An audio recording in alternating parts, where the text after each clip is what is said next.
Hi there, and welcome back to Love Sober Life Hacks. And today we're going to talk a little bit about triggers. So there is obviously a very well established kind of acronym for triggers, which is HALT. So hungry, angry, lonely, tired. I think what we've kind of established is that perhaps it's more complex for that, and that doesn't always fit for people, and maybe there's other bits to it. I think creating your own acronym. We created our own for this little exercise. So I came up with STOP, which was stressed, tired, overwhelmed, and premenstrual. So those were all things that I identified that were, times where I really struggled to not drink when I was in that kind of state. Kate came up with HARIBO, which is hungry, angry, resentful, irritated, bored, or overwhelmed. I'm a right old joy.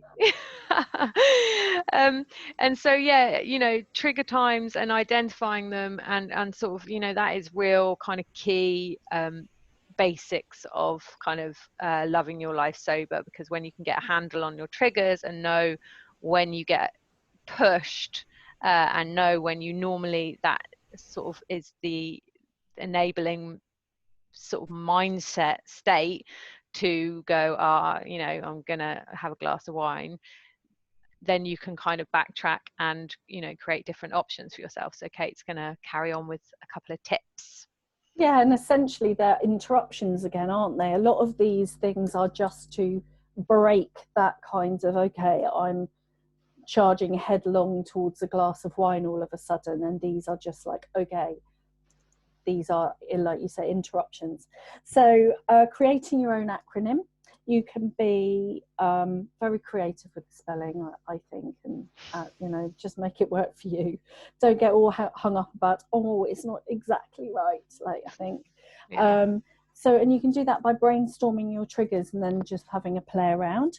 Make it visible, again, just like on your phone, on your fridge, by your bed, like in your journal.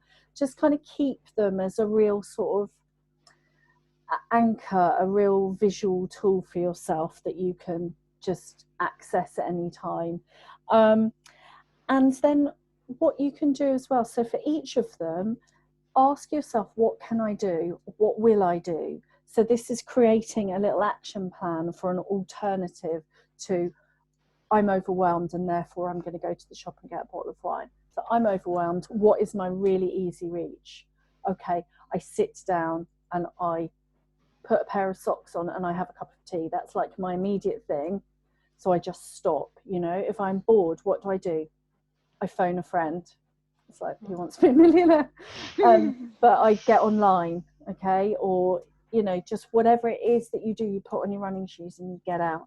So for every single one, you just generate a different option that you can go to. And it's really, so you don't have to engage too much brain power, because that's the thing. If you've gone offline, if the frontal cortex has gone offline and it's gone into craving, all of that is not going to be available to you. All of your options seeking is not necessarily going to be available. It'll get more available. So that's where you have it written down so you can see it, remember it, access it really, really quickly.